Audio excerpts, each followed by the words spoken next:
It's the 22nd of August 2014, about 12:30 in the afternoon. An overcast Friday here in central Germany. For those of you who might be watching this, who have not watched my other videos, I'll reintroduce myself shortly. There are a bunch of videos in the beginning when I started making them more about myself, but I will tell you a few things. I was born in the US, south of Chicago, where I grew up. I left the States after getting a degree from Purdue University in Indiana.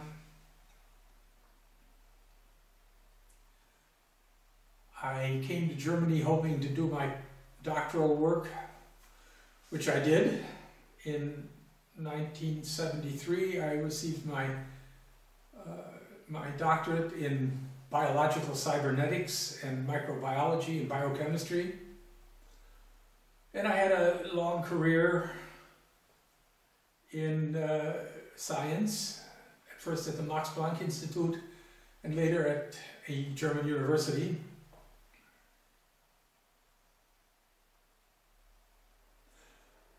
My fields of interest were brain research for the first 12 years, and then cancer research for another almost 20 years, and finally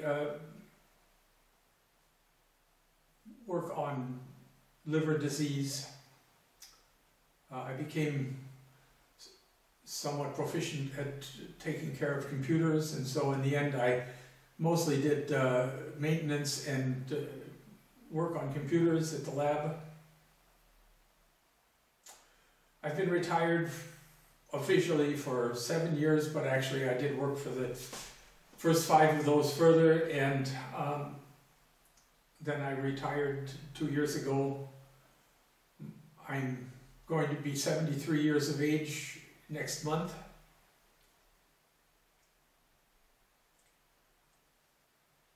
And I still do work. I do translation work. I translate scientific and technical papers from German to English. And this room in which I'm sitting at the moment, a rather large room, about 5 by 5 meters, 25 square meters, 250 square feet approximately, will be my office where I plan to continue doing translation work and edit and watch YouTube videos, among other things. This is going to be what our British friends probably would call a waffle. I'm going to ramble on a while. As those of you who have watched my videos know, last summer, a year ago, in July of 2013, I was diagnosed with a cancerous tumor, a colon tumor, a almost orange-sized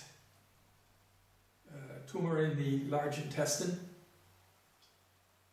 The 1st of August 2013, that tumor was surgically removed. And a year ago today, I learned that in a couple of my lymph nodes that had been also removed, cancer cells were found. One of the most insidious properties of cancer, the thing that scares us the most about cancer, I guess, is the fact that it can undergo something, that a tumor can undergo something called metastasis.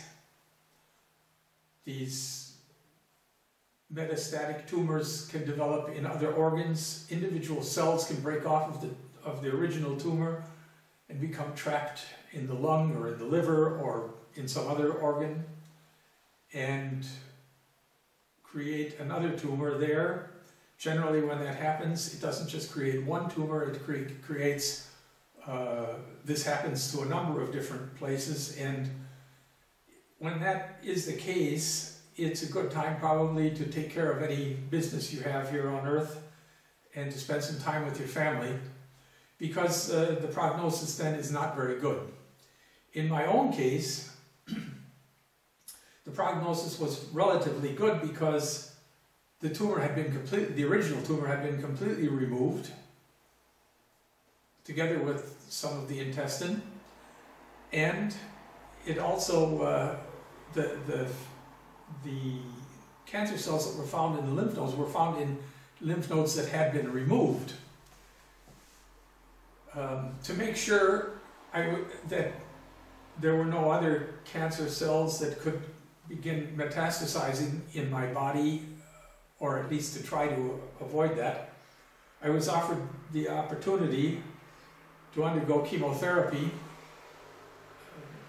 which I did, and I made a couple of videos about that this last winter when I was in the process being treated with chemotherapeutic agents.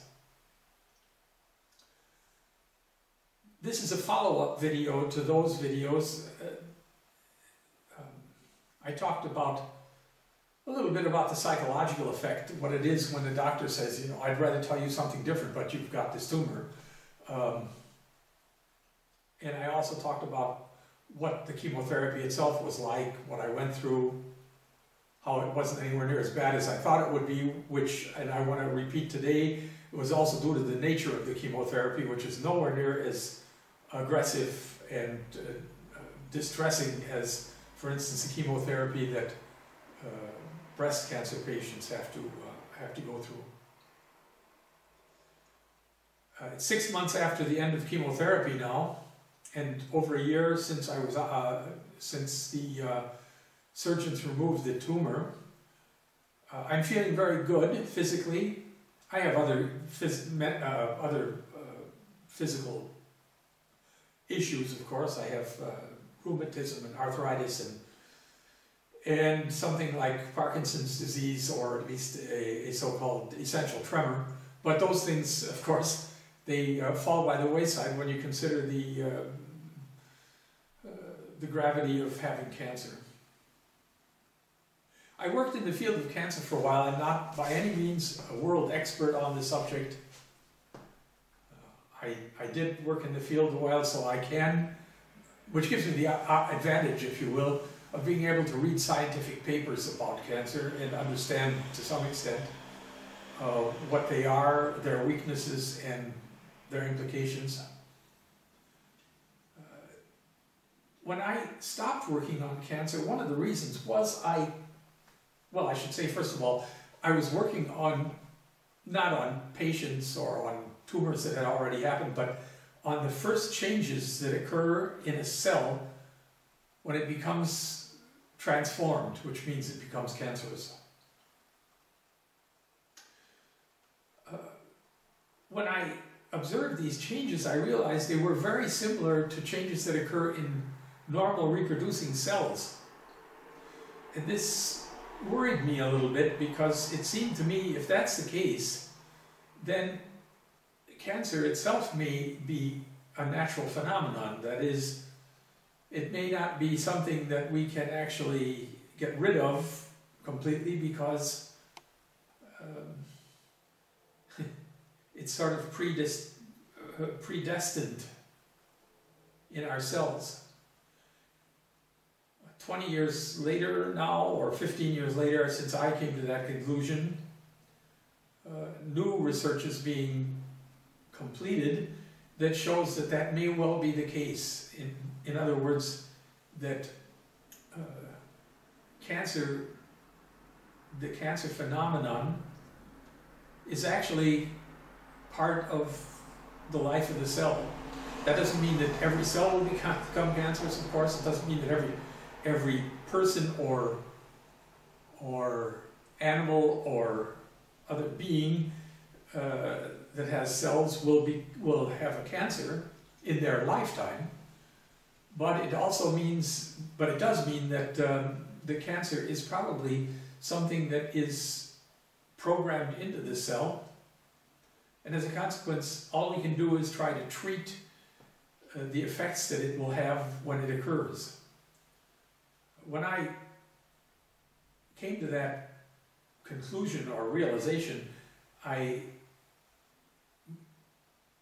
felt that research in that field had a certain limitation that I hadn't expected. There were other reasons, of course, that I didn't go on. But certainly I felt that we were probably working in somewhat in the wrong direction. I'm going to include a link in the description of this video, and if you wish, you can look at that link and see what some of the conclusions of modern cancer scientists are these days about this phenomenon.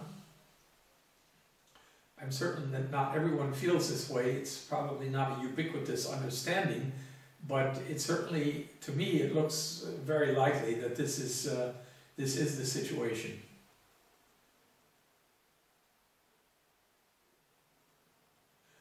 As to the psychological or personal effects that having had cancer, having had chemotherapy, and living to be 73 years of age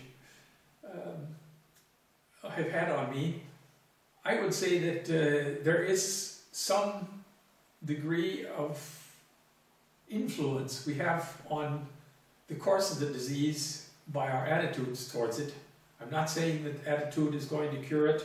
If you have a positive attitude and you have a belly full of metastases, it's good to have a positive attitude perhaps, but you're probably not going to survive very long. And in the end, that is the situation. We're all going to die, we all know that. The question is, are we going to die of cancer or are we going to die of something else? If we've been diagnosed with cancer, then the difference is possibly that we may die sooner than we had expected to. In my case, I can't say that's true yet.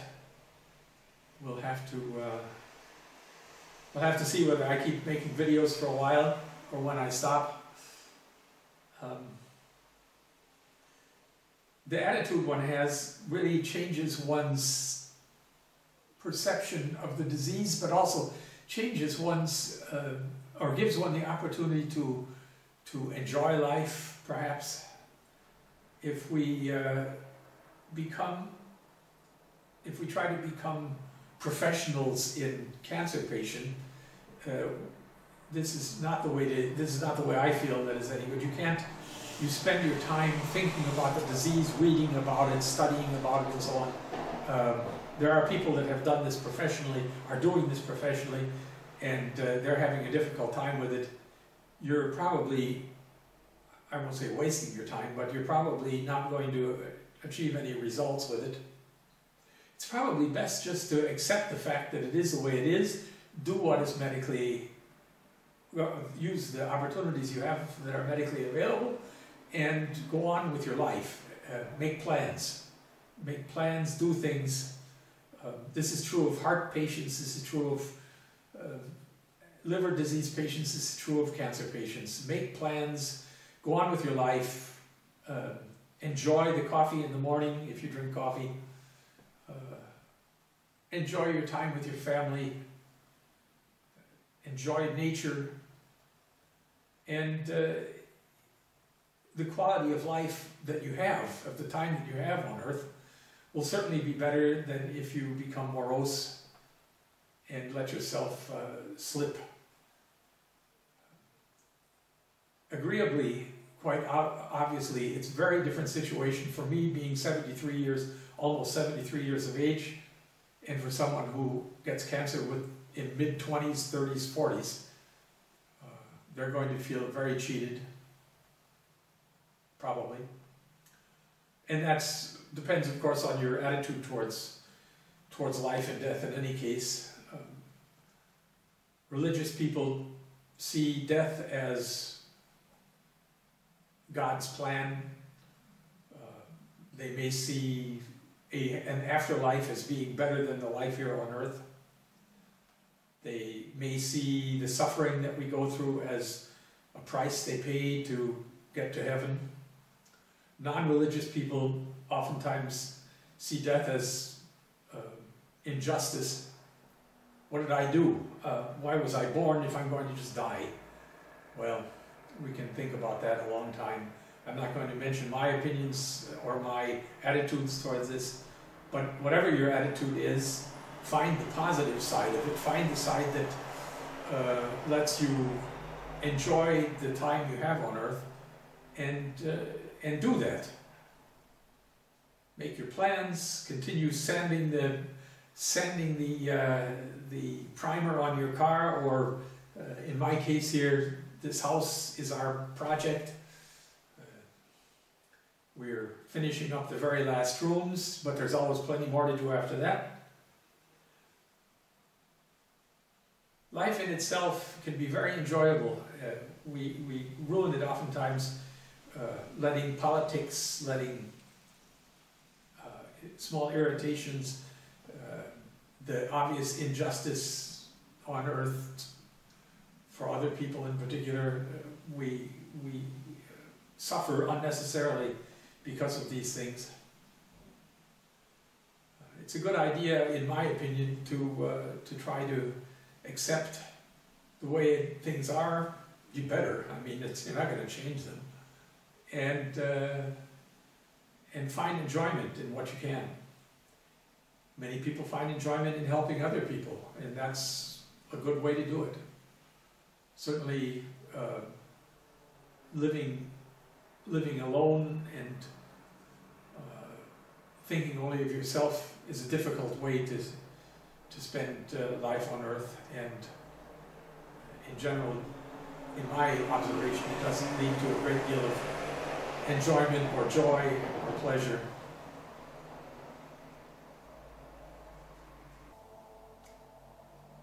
I decided to make this video at this time because I just received the results of a full-body computer tomogram that showed that as far as anyone can tell, there are no new growths in my body, no new tumors. I'm clean, as they say. For this, I'm very thankful. I thought it was appropriate to mention this now, after having talked about chemotherapy. I have no way of knowing, of course, no physician can tell you either, whether my present good state of health, in regard to tumors at least, is the result of the chemotherapy I had or not. But I am pleased that I did go through the effort and through the somewhat unpleasant times of the treatment, now knowing that that I am, at least for the moment, free of any further cancers. I think I'll quit there. If anyone was interested in any of this, I'm glad. If not, then it was for myself. I somehow needed to think these things through a little bit myself anyway. I drink lots of water, by the way. It seems to be very good for my health. It's good for my memory. I notice that when I don't drink water, when I don't drink enough water, my short-term memory gets very bad. And as you'll notice, when you grow older, it becomes more and more difficult to remember to drink water, because we're not aware of our thirst as much as we were.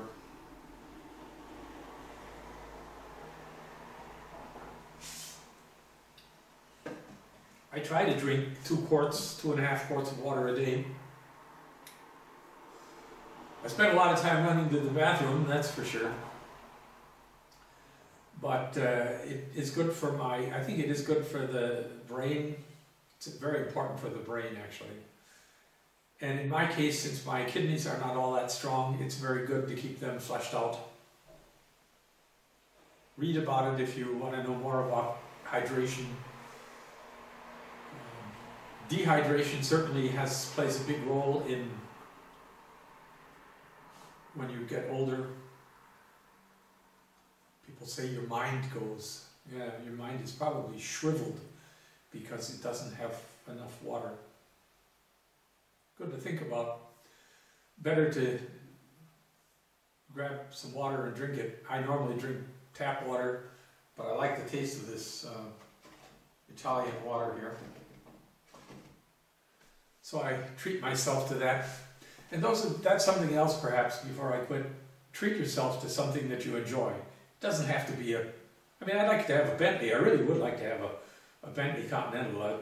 I think there are a lot of cars I'd like to have. I don't like to admit it, but I'd actually like to have a Bugatti. But you don't have to do those things. Find a mineral water or a water that you like, try that. Improve your cup of coffee, that's one way to do it for sure. Or treat yourself to a really good, a fine second flush tea. Something you enjoy eating, not lots of it, but something you really enjoy that tastes good to you. Do yourself a favor once in a while. It's not a sin to do yourself a favor. If you've listened to all of this, then I thank you.